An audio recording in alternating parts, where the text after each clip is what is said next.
नमस्कार, जय हिंद, नमस्ते। एक बार फिर आपका सीएम फिजिक्स में स्वागत है। आज हम लेके आए हैं 12th standard chapter 4 moving charge and magnetism के बोर्ड एनसीईआरटी एग्जाम से रिलेटेड क्वेश्चंस एमसीक्यू की आज हम डिस्कशन करेंगे। तो आज का एपिसोड है chapter 4 moving charge and magnetism के एमसीक्यू, जो आपकी बोर्ड एग्जाम के लिए हेल्पफुल है और हो भी सकते हैं। तो आज का पहला क्वेश्चन फिजिक्स के लिए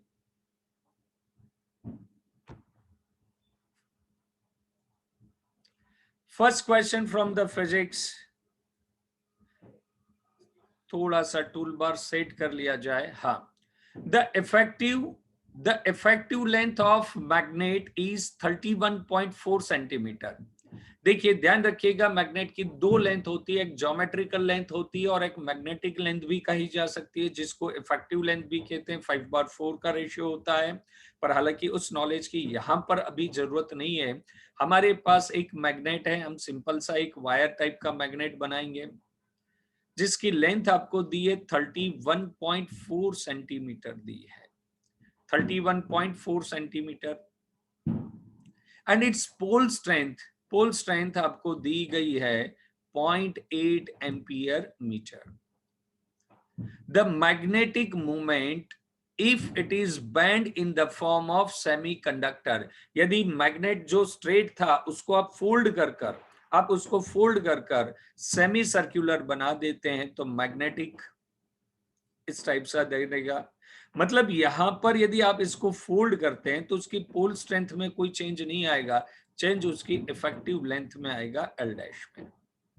आपको क्या फाइंड करना है? द मैग्नेटिक मूवमेंट वैसे original formula P is equals to m into 2L। हर बुक में इसके वेरिएबल अलग हैं, ट्वाइस L होता है, बट हम लेंथ L ही ले रहे हैं। तो L इज इक्वल्स टू, यहाँ L इज इक्वल्स टू कितना है? 31.4 सेंटीमीटर है, जिसको आप मीटर में कन्वर्ट करेंगे तो L is equals to 0.314 metre हो जाएगा। जब आप इसको सर्कल यानी इसकी लेंथ, इसको जब आप सेमी सर्कुलर पाथ में करेंगे तो इसकी जो सरकमफ्रेंस ऑफ द सर्कल होगा वो कितनी हो जाएगी? Pi r. वैसे पूरे सर्कल की होती है 2 पाई आर, लेकिन सेमी सर्कुलर है तो कितनी हो जाएगी? Pi r is equals to L. तो आर इज इक्वल्स टू कितना हो जाएगा? L upon pi. लेकिन यहां पर जो लेंथ होगी वो डायमीटर जितनी होगी, यानी L dash is equals to आपके पास हो जाएगा ट्वाइस आर। तो L dash is equals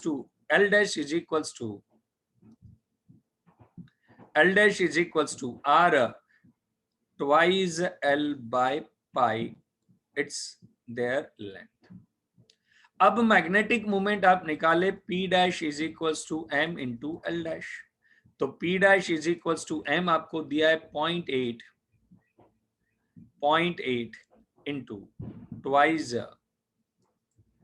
L आपके पास है 0.314 अपॉन पाई यानी कितना होता है? 3.14 पाई यानी 3.14 हो जाएगा। इसको कैलकुलेट कर ले, P dash is equals to कितना हो जाएगा? 1.6 इंटू 314 इंटू, आराम से करो, कोई हमें जल्दी नहीं है, upon 314 into 1000। 314 cancel and P dash is equals to 0.16 इसका आंसर आएगा। या मैथमेटिकली आप कैलकुलेट कर ले, जो भी आपका आंसर आता है वो राइट आंसर हो जाएगा, 0.16। नेक्स्ट क्वेश्चन के लिए हम जाएंगे।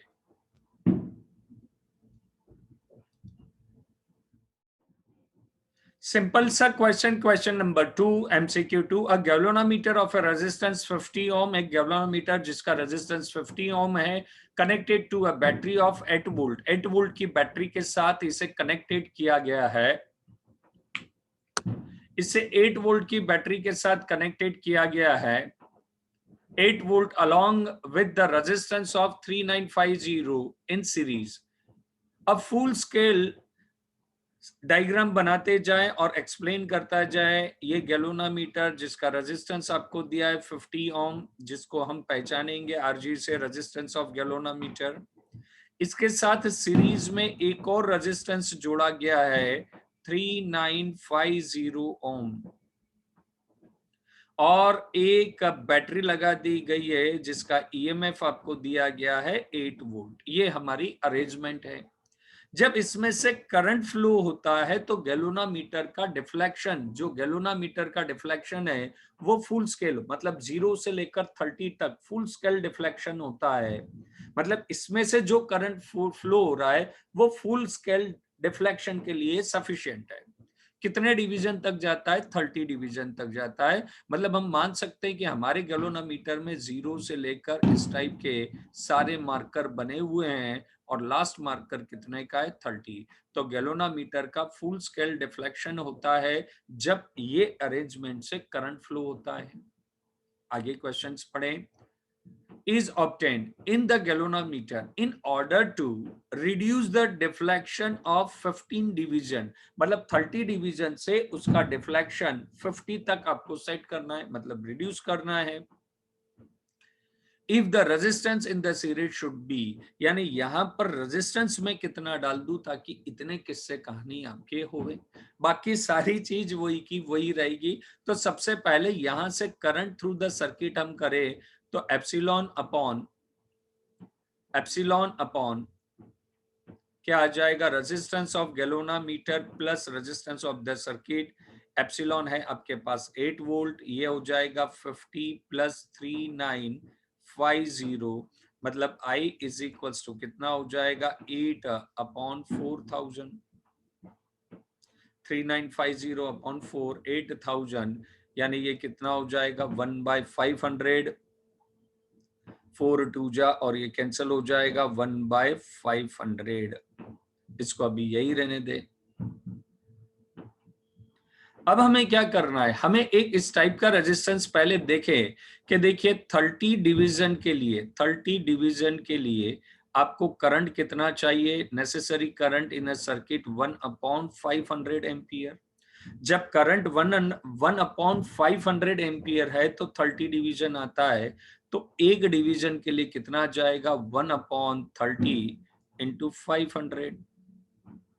तो 15 डिवीजन के लिए आपको करंट कितना चाहिए? फॉर द 50 डिवीजन 50/30 इंटू 500, यानी 50 डिवीजन के लिए आपको करंट आई डैश चाहिए 1/1000 एम्पियर। इतना करंट हमें इस सर्किट से ऑब्टेन करना है। तो यही सर्किट डायग्राम जिसमें हमने गैल्वेनोमीटर लगाया 50 का, अब रेजिस्टेंस लगा दिया जिसकी हमें वैल्यू कैलकुलेट करनी है, और बैटरी अरेंजमेंट ऑफ सेम है 8 वोल्ट। तो करंट कितना होता है? I इज इक्वल्स टू, जो फार्मूला लिखा था, I is equals to epsilon upon resistance of galvanometer plus resistance, और you say the external resistance. अब I डैश को कैलकुलेट कर, I डैश हमारे पास आ रखा है 1/1000 इज इक्वल्स टू एप्सिलॉन कितना है? 8 वोल्ट।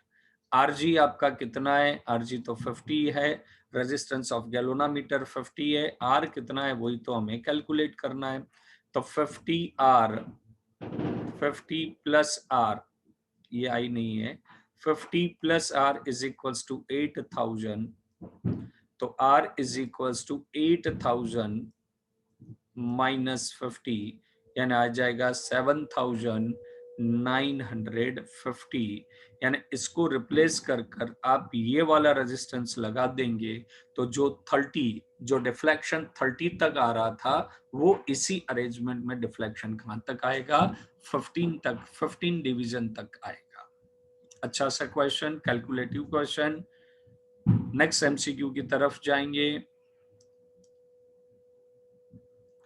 हालांकि साइक्लोट्रॉन गुजरात बोर्ड में से इस फिलहाल इस ईयर के लिए निकल गया है 2020 के लिए, यानी 21 की एग्जाम के लिए। बाकी ये क्वेश्चंस पूछा जा सकता है क्योंकि इसमें कई साइक्लोट्रॉन मैनेज नहीं करा है।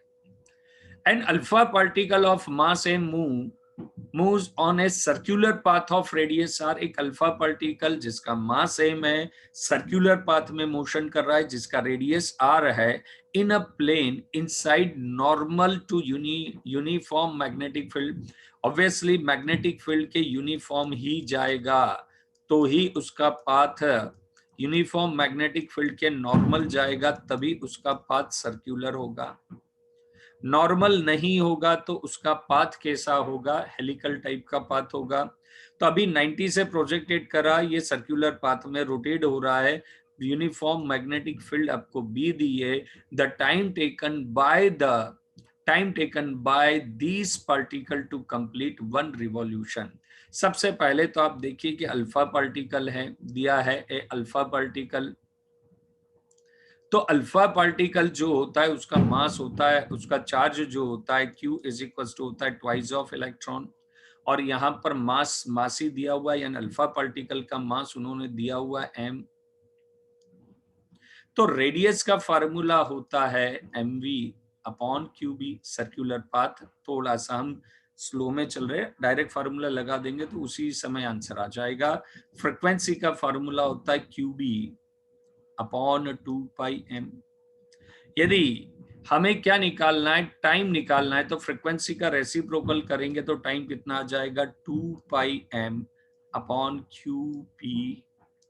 तो ट्वाइस πm q यानी चार्ज ऑफ द पार्टिकल कितना है 2 electron, twice e into b. 2 से 2 cancel, then time is πm by eb या BE अकॉर्डिंग टू आंसर लिख सकते हैं. BE 2 से 2 कैंसिल हो जाएगा, πm बाय EB. आंसर आपका D हो जाएगा. तो ये एक फार्मूला, ये दूसरा फार्मूला, इसका रेसिप्रोकल तीसरा फार्मूला. हालांकि ये फार्मूले बेस्ट साइक्लोटोन से रिलेटेड है, बट यहाँ पर साइक्लोटोन मैनेज नहीं करा हुआ है. तो मोशन हमारे कोर्स में F is equals to QEB. तो ये क्वेश्चंस आ सकता है, ये MCQ पूछा जा सकता है. इसे आउट ऑफ कोर्स की कैटेगरी में आप नहीं ले जा सकते. अगेन एक सिंपल सा question. A proton is moving perpendicular to the uniform magnetic field 2.5 tesla with the 2 mega electron volt kinetic energy. The force on the proton is, proton के ऊपर लगने वाला फोर्स कितना होगा. तो देखिए हमारे पास थ्योरी है कि यूनिफॉर्म मैग्नेटिक फील्ड बी में यदि कोई चार्ज पार्टिकल मोमेंट लेता है, कोई चार्ज पार्टिकल Q जिसका मास m v वेलोसिटी से अंदर लेता है, तो इसके ऊपर लगने वाला मैग्नेटिक फील्ड का फार्मूला होता है Fm is equals to Q v vector, थोड़ा सा लाया, v vector cross b vector होता है. यानी Fm इज इक्वल्स टू कितना होता है QVB साइन थीटा. ये थोड़ा सा हमने सब्जेक्टिव पोर्शन ले लिया, हालांकि आपको फार्मूला पता होगा. नॉर्मल है साइन 90, साइन थीटा 90 है, यानी साइन 90 आपका 0 हो जाएगा. यानी मैग्नेटिक फोर्स कितना हो जाएगा Fm is equals to magnetic force on the charge particle QVB. Q आपको दिया है प्रोटॉन का चार्ज घर से ले जाना है, ठीक है. वेलोसिटी नहीं है, मैग्नेटिक फील्ड आपको दी है 2.5 टेस्ला दी है. अब आपके पास बचता है वेलोसिटी. वेलोसिटी हमें नहीं दी गई है, बट हमें काइनेटिक एनर्जी दी गई है, वो होती है half of mv². Mass of proton, charge and mass of the proton दिया हुआ है आपको. तो वेलोसिटी इज इक्वल्स टू हो जाएगी under root of twice k by m, twice k by m, twice k by m. अब देखिए magnetic force Fm is equals to QB, ऐसा का ऐसा k की जगह आ जाएगा twice k by m. Friend calculation lengthy है, मैं वैल्यू सब्स्टिट्यूट कर लूंगा, आप वीडियो पोज करके आंसर निकाल कर टैली कर लीजिएगा. E यानी क्या हो जाएगा चार्ज ऑफ प्रोटॉन कितना है दिया है, ना दिया हो तो हमें लेना पड़ता है 1.6 into 10⁻⁻19. Value of magnetic field आपको दी है 2.5 tesla, 2.5 tesla into under root. ये अंडर रूट ही थोड़ा सा कॉम्प्लिकेटेड सा लग रहा होगा स्टूडेंट को, बट बहुत इजी है।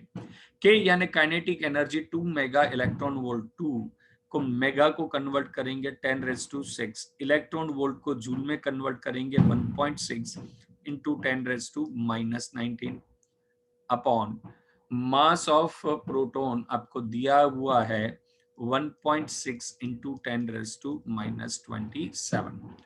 Putting all the calculations and tell it the answer. इसका आंसर क्या हो सकता है? सब्जेक्टिव पोर्शंस, न्यूमेरिकल और कॉन्सेप्चुअल डिस्कशन हो गई। कैलकुलेशन इजी मैथमेटिकल पार्ट है, वो आप सॉल्व करेंगे। हम आगे के एमसीक्यू की तरफ बढ़ेंगे। एमसीक्यू नंबर 5 जो थोड़ी देर पहले हमने डिस्कशन करी थी, a particle of mass m and charge q, एक पार्टिकल जिसका mass m charge q is incident on xy plane, xz plane पर आप उसको इंसिडेंट कर रहे हो with the velocity v, उसकी velocity v है, in the direction making an angle theta with the uniform magnetic field applied on x axis। मतलब magnetic field आपकी x एक्सिस पे जा रही है, ये xz प्लेन पर आप बम्बार्ड कर रहे हो और x एक्सिस के साथ थीटा एंगल से जा रहा है, जिसका मतलब ये कंफर्म हो गया कि वो मैग्नेटिक फील्ड के परपेंडिकुलर नहीं जा रहा है। यदि मैग्नेटिक फील्ड के परपेंडिकुलर, दो ही कॉन्सेप्ट है, मैग्नेटिक फील्ड के परपेंडिकुलर जाएगा तो उसका पाथ सर्कुलर होगा, और उसके रेडियस की हमने अभी थोड़ी देर पहले डिस्कशन करी थी, r इज इक्वल टू कितना होता है, mv upon qb, when the charge particle is projected perpendicular to the magnetic field। Magnetic field के परपेंडिकुलर आप चार्ज को प्रोजेक्टेड करेंगे, चार्ज को अंदर फेंकेंगे, चार्ज q मास m, तो उसका पाथ सर्कुलर होगा। लेकिन यहां पर XYZ में x एक्सिस में जो मैग्नेटिक फील्ड जा रही है उससे थीटा एंगल से जा रहा है, तो अदर देन परपेंडिकुलर हो तो ध्यान रखिएगा उसका पाथ सर्कुलर पाथ होता है, इस टाइप का, स्प्रिंग टाइप का, और इस पाथ को बोला जाएगा हेलिकल पाथ। कौन सा पाथ बोला जाएगा? हेलिकल। स्प्रिंग के ऊपर आप चलोगे तो जैसे मैं कोई पार्टिकल को मूव करूं कलर चेंज करके, ये देखिए यहां पर मैं इस टाइप से मूवमेंट लूंगा तो ये जो आपकी मूवमेंट हो जाएगी, ये चार्ज पार्टिकल इस तरह से स्फेरिकल यानी सर्कुलर प्लस ट्रांसलेशन दोनों मोशन करेगा, और यहाँ पर यूनिफॉर्म मोशन में यदि 90 से आपने प्रोजेक्टेड करा तो उसका पाथ सर्कुलर रहेगा, फिर आप उसको बीच में से इजेक्ट करके साइक्लोट्रॉन का कॉन्सेप्ट लगा सकते हैं। तो यहां पर आपका आंसर हो जाएगा हेलिकल। दो ही कॉन्सेप्ट के मैग्नेटिक फील्ड के परपेंडिकुलर प्रोजेक्टेड होती है तो पाथ सर्कुलर होगा, और मैग्नेटिक फील्ड के किसी और एंगल से आप प्रोजेक्टेड कर रहे हो अदर देन 90 तो उसका पाथ हेलिकल हो जाएगा। ओके, मैग्नेटिक फील्ड के पैरेलल की चर्चा नहीं हो रही है किसी एंगल से, जीरो नहीं, 0 या 180 नहीं। चलिए नेक्स्ट क्वेश्चन की तरफ हम बढ़े। Next MCQ, an electron having a mass 9.1 into 10⁻⁻31 kg। हालांकि ये चीज आपको याद रख के चलना है। द चार्ज इज दैट, ये भी आपको याद रखना है, moving with the velocity this much 10⁻⁶ metre per second enter in a region where the magnetic field exist. ठीक है, describe the circle of radius 0.2 metre, then the intensity of magnetic field will be, will must be या will be जो भी हो, एक circular path में, circular path होगा इसका, सर्कुलर पाथ में यदि कोई इलेक्ट्रॉन मोशन कर रहा है, इलेक्ट्रॉन मोशन कर रहा है जिसका आपको रेडियस दिया हुआ है, उसकी वेलोसिटी दी है, उसका चार्ज दिया है, उसका मास दिया है, ठीक है, आपको फाइंड करना है तो यूनिफॉर्म मैग्नेटिक फील्ड फाइंड करनी है। Only single formula based question, IMP question, R is equals to mv upon qb। v theta type लग रहा है, mv अपॉन qb। आपको क्या फाइंड करना है? मैग्नेटिक फील्ड इन टेस्ला 10⁵, तो b इज इक्वल्स टू कितना हो जाएगा? mv upon qr। सारी वैल्यू दी है, आप रखकर कैलकुलेट कर लोगे, इंटू 10⁻⁵ टेस्ला आपको आंसर में दिया है, मतलब उसके आगे की न्यूमेरिकल वैल्यू ही आपको चूज करना है। ठीक है, कैलकुलेटिव पार्ट जितना आप करेंगे उतना आपके लिए भी बेनिफिशियल रहेगा और हमारे लिए भी बेनिफिशियल रहेगा, क्योंकि उतने कम समय में हम मैक्सिमम एमसीक्यू यहां पर आपको एक्सप्लेन कर पाएंगे। चलिए नेक्स्ट क्वेश्चन की तरफ जाते हैं। Two parallel wire, a long straight wire, मतलब इनफाइनाइट लॉन्ग पैरेलल वायर है, दो वायर जो एक दूसरे के पैरेलल है, उसका इनफाइनाइट लॉन्ग है, इनफाइनाइट लॉन्ग, यहां से करंट जा रहा है। The two parallel very long straight wire carry a current of 5 ampere each. दोनों में से करंट 5 एम्पियर है। अभी तक डायरेक्शन के बारे में कोई डिस्कशन नहीं हुई है। Both having a same current 5 ampere are kept at a separation 1 meter, यानी उन दोनों के बीच का डिस्टेंस 1 मीटर है। डियर स्टूडेंट्स, फिजिक्स के एमसीक्यू करने का सबसे पहला फंडा ये है कि यदि आप एमसीक्यू की प्रैक्टिस कर रहे हैं तो आप उसका डायग्राम जरूर बनाएं, क्योंकि जब आप उसका डायग्राम बनाएंगे तो आपको एमसीक्यू समझ में आएगा, क्वेश्चन समझ में आएगा, और जब क्वेश्चन समझ में आए तो ही उसका सॉल्यूशन पॉसिबल है। आपको क्वेश्चन समझ में ही नहीं आया, आप कैसे सॉल्व करेंगे? क्वेश्चन समझ में आएगा, उसके बाद आप उसको देखिए कि उसका टॉपिक कौन सा है, उसका एप्रोप्रिएट फार्मूला कौन सा है, उस फार्मूले में कितनी फिजिकल क्वांटिटी दी गई है और कितनी हमें ट्रेस आउट करनी है। हालांकि ट्रेस आउट एक ही होती, लेकिन उसमें दो अननोन है तो दूसरी अननोन के लिए कुछ और तिकड़म दी होगी। बस उस तिकड़म को पहचानना, उस तिकड़म को करना है, इसके अलावा फिजिक्स में कुछ नहीं होता है। बोले साहब कुछ नहीं होता इसलिए तो हम कुछ नहीं करते हैं, ऐसा नहीं है। ठीक है, if the current are in the same direction, current यदि उसका सेम डायरेक्शन में है, करंट सेम डायरेक्शन में, तो उनके बीच में अट्रैक्शन होगा, ये तो कंफर्म है। क्या हो जाएगा? अट्रैक्शन। यानी रिपल्शन वाले दो ऑप्शन तो हमारे कट गए, अब हमारे एक और दो आ गया, दोनों में 5-5 कंफर्म है। 10⁻⁻5 है, 10⁻6 है, मतलब ये कंफर्म होगा कि यहाँ कैलकुलेशन में पॉइंट और जीरो का हमें बहुत ज्यादा ध्यान रखना है ना। ऑप्शन फटाफट आंसर आते हैं। बोले साहब हमारे भी फटाफट आंसर आते हैं, जय माता जी, A B C D कर लेते हैं। ओके, तो मेहनत करने वालों की मदद होती है। The force per unit length between them, उनके बीच में force per unit length, force नहीं पूछा है, ध्यान से पढ़े, force per unit length between them newton per metre, mu zero दिया हुआ है। वैसे force F is equal to होता है F/L, force per unit length F/L, जिसका फार्मूला है mu zero I1I2 upon 2πy, y यानी distance.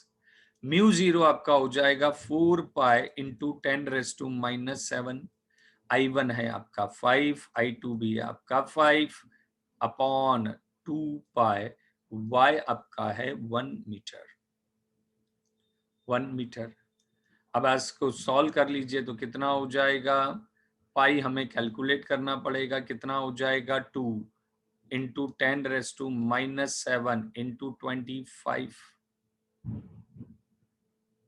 I1 I2 same, 2π same, 2πy, यानी ये कितना हो जाएगा 50 इंटू 10⁻⁻7 यानी 5 इंटू 10⁻⁻6। क्यों? क्योंकि यहाँ पर जो गेम है वो गेम सिर्फ पावर का है। अट्रैक्टिव तो कंफर्म है कि वायर में करंट सेम डायरेक्शन में हो तो अट्रैक्शन होता है, अपोजिट डायरेक्शन में हो तो रिपल्शन होता है। सेम डायरेक्शन में अट्रैक्शन, अपोजिट डायरेक्शन में रिपल्शन। तो यहां पर आपका आंसर हो जाएगा बी, सेम डायरेक्शन में अट्रैक्टिव, सेम डायरेक्शन में अट्रैक्टिव, अपोजिट डायरेक्शन में रिपल्शन हो जाएगा। तो यहां पर सेम डायरेक्शन में तो आपका आंसर हो जाएगा B, 5 into 10⁻⁻6 attractive in nature. देखिए उसने रिपल्सिव भी दिया हुआ है, थोड़ा सा कंफ्यूजन हो जाए, क्वेश्चन हाथ से निकल जाता है। नेक्स्ट क्वेश्चन की तरफ जाएंगे। ये क्वेश्चन भी बहुत अच्छा क्वेश्चन है, सब्जेक्टिव टाइप का है। A very long straight wire of radius R carries a current, यानी आपके पास में हम वायर का थोड़ा सा इनलार्ज डायग्राम बनाए, नहीं तो बोले साहब इतना बड़ा वायर कहाँ होता है।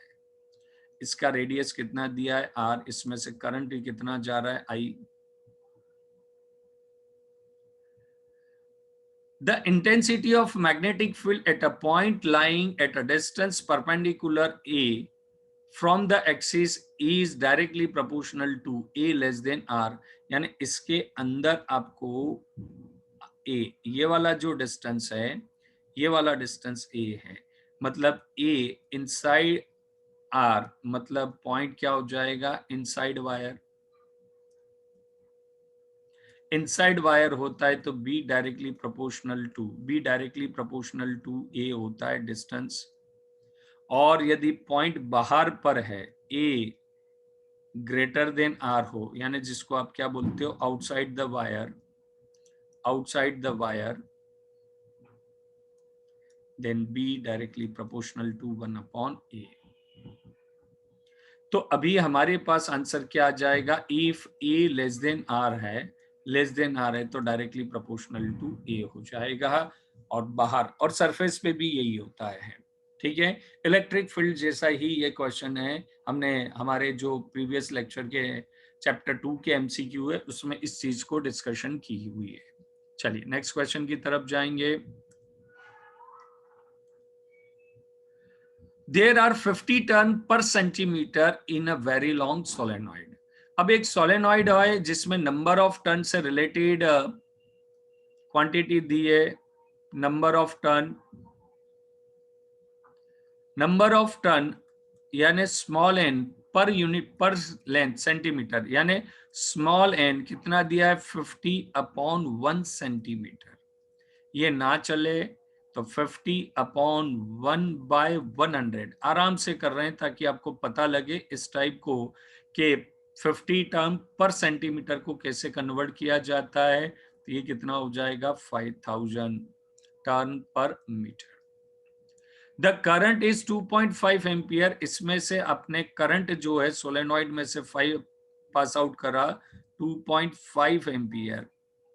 The magnetic field at the centre. अब यहां पर सोलेनॉइड के सेंटर में मैग्नेटिक फील्ड आपकी कितनी बनेगी, तो B बराबर μ0 Ni.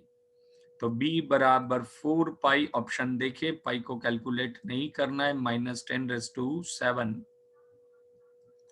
into 5000 into value of current 2.5.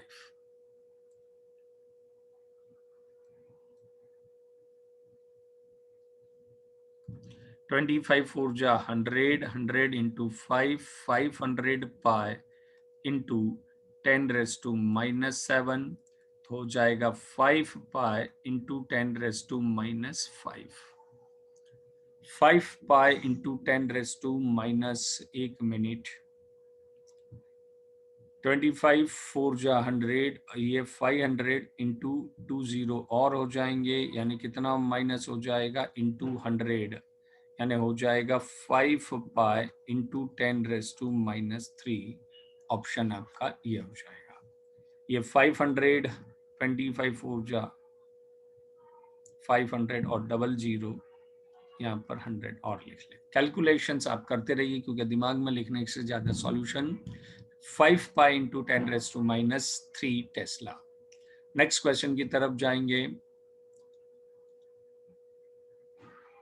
देखिए ये बहुत IMP है और ध्यान रखिएगा, गायरोमैग्नेटिक रेशियो और बोहर मैग्नेटॉन दो सब्जेक्टिव ऐसे हैं जिसपे कभी भी क्वेश्चंस बन सकता है. Okay, the gyromagnetic ratio of an electron, gyromagnetic ratio होता है E/2m. ठीक है, स्पेसिफिक चार्ज ऑफ इलेक्ट्रॉन. तो स्पेसिफिक चार्ज जो है, स्पेसिफिक चार्ज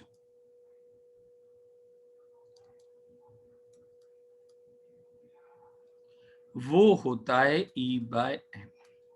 तो गायरोमैग्नेटिक रेशियो E/2m और स्पेसिफिक चार्ज आपका होता है E/m.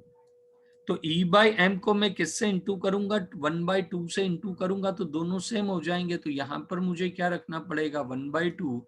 आंसर आपका कितना हो जाएगा, 1/2। The gyromagnetic of an electron या gyromagnetic of an electron 1/2 specific charge of an electron. इस हिसाब से आपका आंसर आ जाएगा।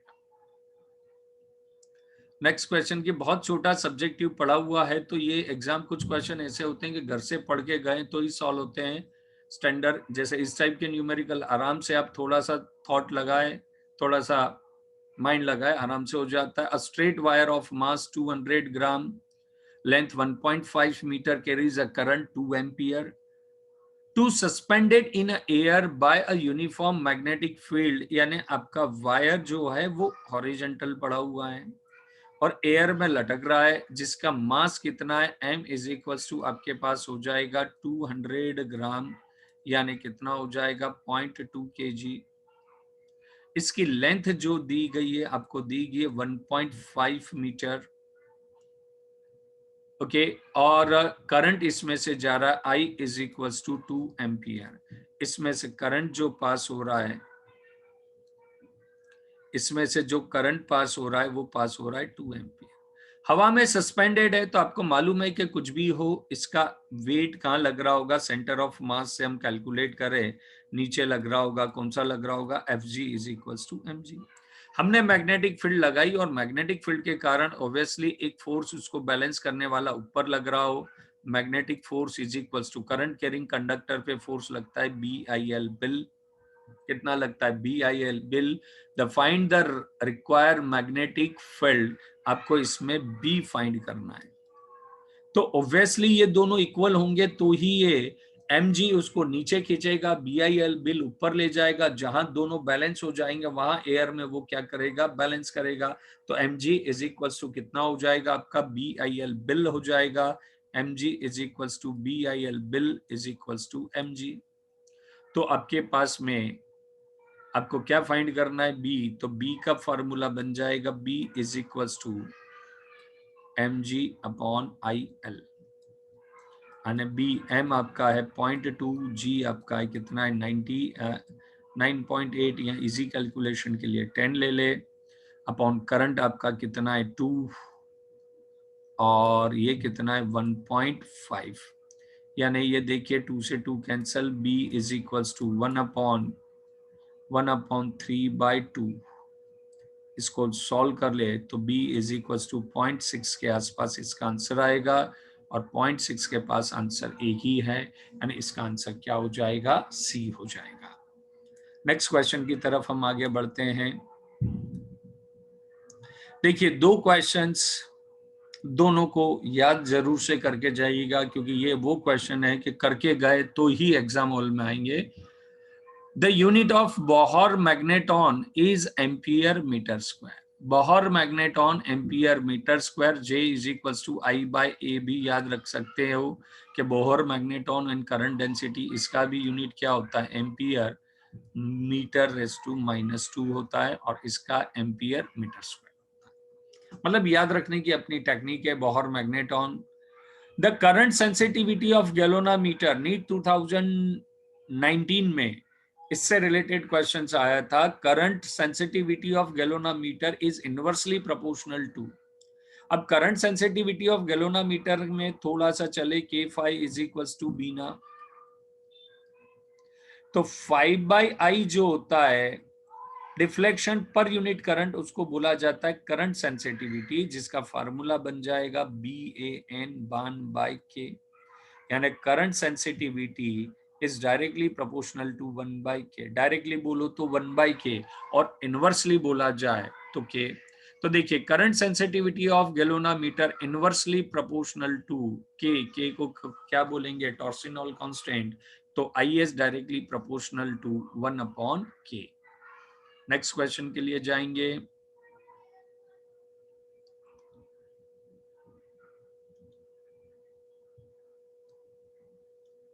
The circular coil, A circular coil of a wire consists of 100 turn. आपके कॉइल में एक कॉइल है जिसमें नंबर ऑफ टर्न आपको n इज इक्वल्स टू कितने दिए गए, total number of turn 100, each of radius 2 centimetre, इसका रेडियस कितना दिया हुआ है r is equals to 2 centimetre, यानी मीटर में कन्वर्ट करो तो कितना हो जाएगा 0.02, ठीक है। Carries a current of 0.20 ampere, I is equals to आपका कितना हो जाएगा 0.20 ampere. Magnetic field at the centre of coil, बहुत इजी क्वेश्चन, कॉइल के सेंटर में यदि करंट आई जाता है तो मैग्नेटिक फील्ड होती B बराबर म्यू 0 I अपॉन 2R, लेकिन हमारे पास नंबर ऑफ टर्न n है तो n हो जाएगा B is equals to mu 0 ni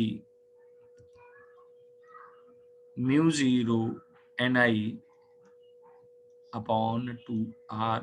सारी वैल्यू दी है, रख के कैलकुलेट कर ले, जो आएगा वो आपका आंसर हो जाएगा। डियर फ्रेंड्स, इस टाइप के MCQ videos day by day load होते जाएंगे, तो आज का सफर हम यहीं रुकते हैं। फिजिक्स से रिलेटेड स्टूडेंट को जो भी हेल्प चाहिएगी, जो भी हेल्प प्रोवाइडेड की जा सकती है, सीएम फिजिक्स आपको प्रोवाइड करेगा। अब कीजिए फिजिक्स का डर खत्म, फिजिक्स को याद करें मिनटों, बड़े से बड़े न्यूमेरिकल सॉल्व कीजिए 1 मिनट में। यहां मिलेगा बोर्ड, नीट और